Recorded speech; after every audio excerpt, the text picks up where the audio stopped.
Shalom, shalom, shalom.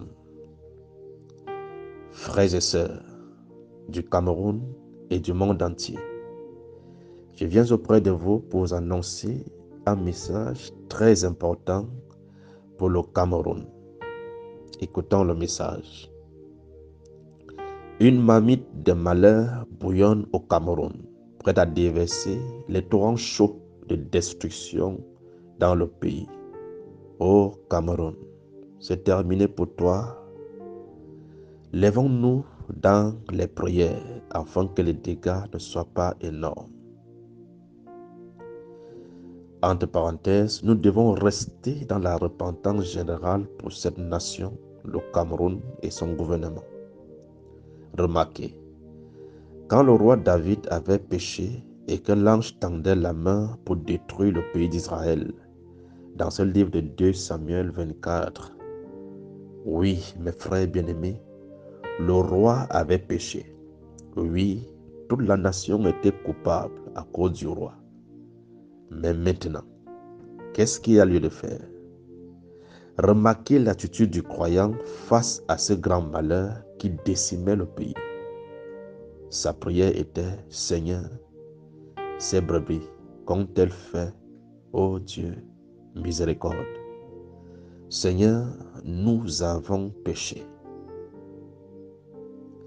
Souvenez-vous que les gens qui mouraient en Israël n'étaient pas coupables, mais plutôt le roi qui avait fait pécher la nation.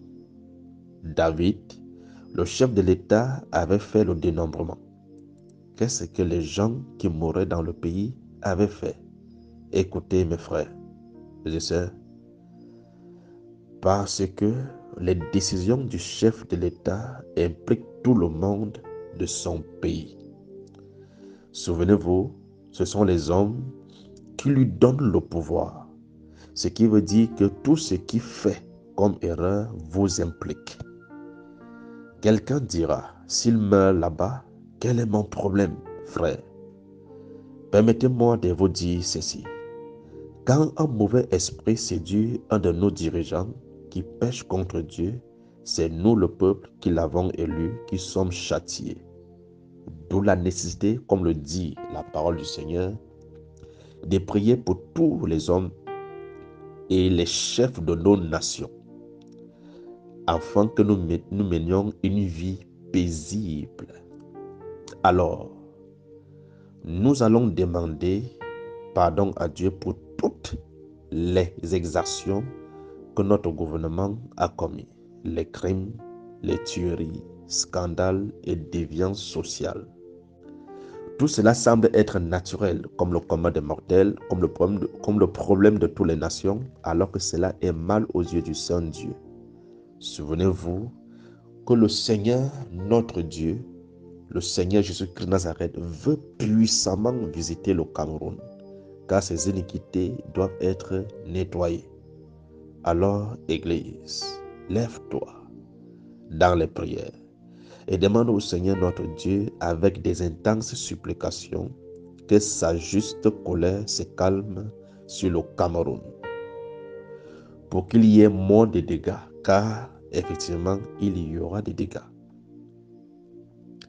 Remarquez, chers frères et sœurs, quand le croyant David avait intercédé, Dieu avait dit assez, et l'ange baissa la main, et les morts ne tombèrent plus.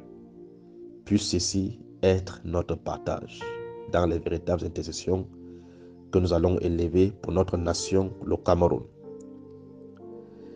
Écoutez, cela arrive, comme je l'avais annoncé, dit l'homme de Dieu, le frère Junior. La détresse arrive. La détresse est là. Ça va saccager. Le sang se versera davantage.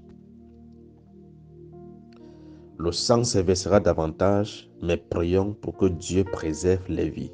C'est pourquoi nous devons prendre un jeûne sérieux pour le Cameroun au début du mois de juin, pendant 2 semaines, du 1er au 14 juin, et pourquoi pas jusqu'à la fin du mois. Nous allons prier uniquement pour notre pays, le Cameroun. d'une manière intense et sérieuse. Chers frères et sœurs, que le Seigneur Jésus-Christ vous bénisse abondamment. Salem.